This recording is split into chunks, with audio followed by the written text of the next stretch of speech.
Welcome to Chit Chat with MANOJ. Suggestive of its name, the host here is Mr. Manoj Singh, who is the CEO of Caesar Productions. Here he features different guests from all different walks of life. This week, Mr. Singh will focus on the caste system. He proposes to conduct this discussion with a filmmaker, Mrs. Suneeta Mishra, along with Mr. Sridhar Mirajkar, who is the CEO of Positive Edge. Let's join this discussion panel. Welcome to Chit Chat. Hello, Namaste, Adab. I'm Manoj Singh. Today we are going to talk about an important topic, caste system. And joining me for that discussion are Suneeta Mishra, a school teacher and a filmmaker. On my left is Sri Mirajkar. He's CEO of Positive Edge, an IT consultant company, and a well-known theater and film artist. Welcome to both of you. Really appreciate it. So I was reading on Wikipedia, and I had goosebumps. The way they described caste system is that when a person is born, right when he's born, he or she is labeled on what caste system they belong to. The poor people don't even have a choice.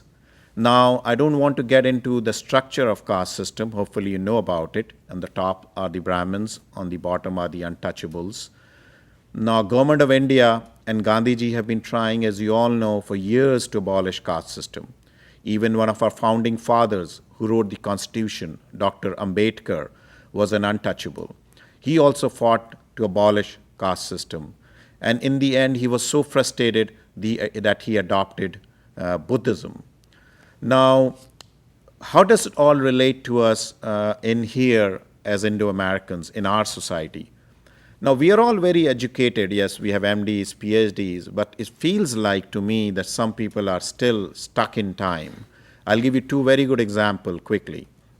One is someone wanted domestic help, so we helped them. We gave him, he or she, a reference. That person went to that house, came back. Next week, we asked him how was the experience and how is it going. And he or she told me that they are not going to go back to that house again. They were told to not use the restroom and go to the nearest McDonald's. I was really shocked, to be very frank.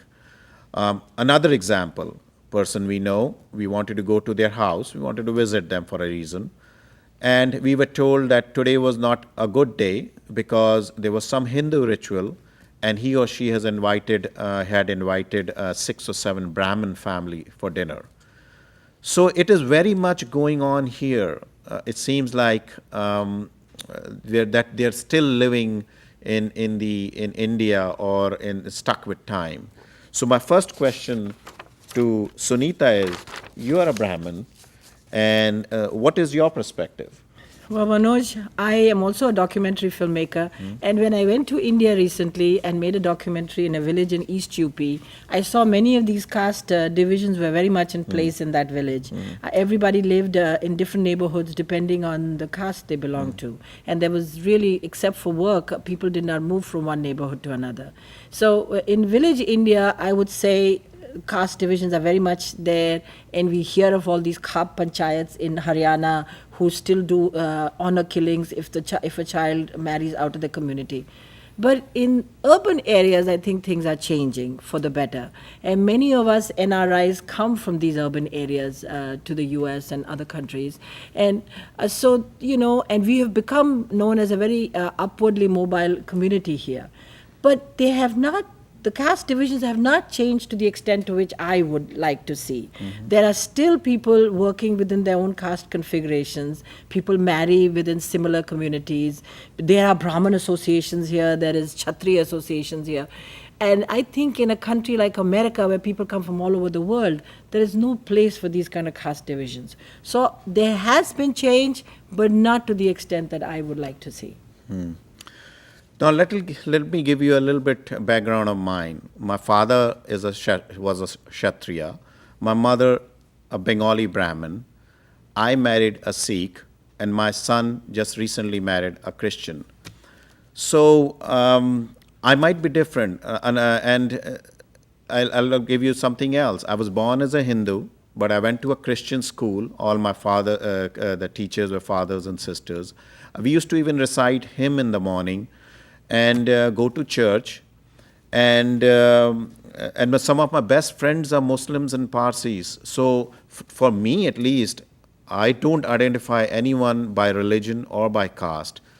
I think we all are supposed to be good human beings. That's all what religions teach us.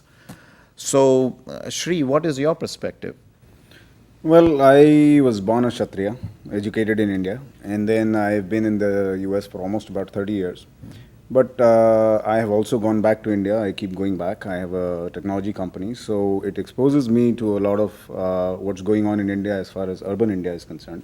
There are so many MNCs now, right? So what that has done is a lot of this is driven by economics. I think it is eroding casteism, racism.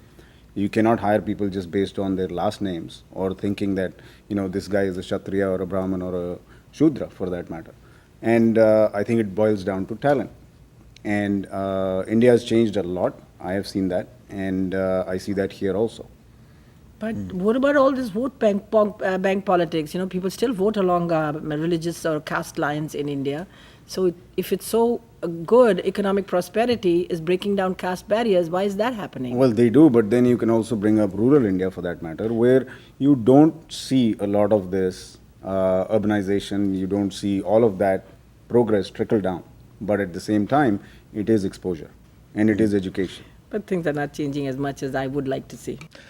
So it comes down to that vicious triangle, power, money, politics. What I've read is that, this whole caste system was created by humans to take advantage of some, maybe the underprivileged. It could be the Brahmins, it could be the kings in India. But what I have read, at least, is that it was made more formal by the Britishers by assigning codes to different castes. And maybe even they wanted to take advantage of it. But it is wrong. The bottom line is it is wrong. It should be abolished. The racism, discrimination, caste system it does not. It is 2013. I think we should move on, and we should all live with each other, help each other, and be good human beings. The lucky part is that the second generation Indian kids, our children, did not experience this caste system here or the structure. And also another thing, what I notice, at least my own home, the three children, they also don't believe in racism here. They don't want us to identify anyone by a color or race, black, Chinese, Muslim, or whatever. So what is your perspective, Shri? I mean, you have a son. Yes, I have a 14-year-old, and I coach his soccer team as well. And what I've seen is that, here, even though we say that, we're Indians, we obviously want to, every ethnicity actually wants to keep their identity, which is fine. But at the same time, I see that when we start encouraging them to say, hang out only with the Indian kids or anything like that, then that is where you are kind of bringing, or you have inherited a system. We have inherited that casteism, racism, and all that, whether we like it or not. We're part of it. It's going away, but when we try to say those things to our kids, consciously or unconsciously, they also become a part of it. So we have to make an effort not to do that.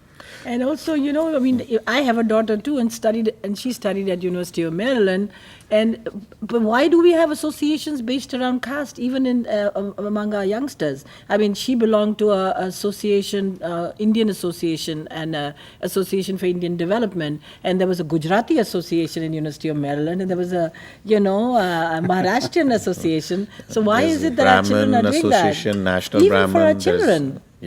There's Rajput Association. And blacks tend to hang out with fellow blacks, and whites hang out with fellow whites, and Indians tend to hang out with their fellow Indians. But Suneeta, it's a question of comfort more than anything else. We like to identify with those who are like us and have the same background or have the same kind of ideology, at least to some extent. But in our ideal world, it should not happen, really, right? Well, that's ideal world. Yeah. Yes, correct. So at workplace, at least in America, what we are taught diversity, number one, and number two, we are strictly told what to not look for in a resume or even ask a question about, and because there could be serious implications because of that. So, what is your last? What is your last going away thought? I think we are running out of time now. Give me your closing thoughts on the caste system. Well, I do think that casteism has no place whether in India or anywhere else, and to discriminate based on that is not only wrong, but I think then it does not bring the talent. It does not bring the best in everybody else. And I feel also that things are getting better, but they have not come far enough. I think there is racial prejudice and caste-based prejudice in our community still. Among our youngsters, it's fast eroding, but there is still some prejudice. And I would like to see things move faster if we want to be known also as a model community socially. And economically, we have come a long way anyway, but socially, I think we still need to go further. Yes. So we all agree that caste system is bad, and we should try to eliminate that kind of identity. That is it for today. Like you see, this topic, it's quite broad, and we can talk for hours about it. But I'll encourage you to take this topic to your home, on your dining table, talk to your friends, relatives, and also the community. And let us know, please provide us feedback. Let us also let us know that what topic we should discuss about on this show. And thank you all, and good luck, all the best, and see you next time. Thank you, Namaste. Manoj. Thanks a lot.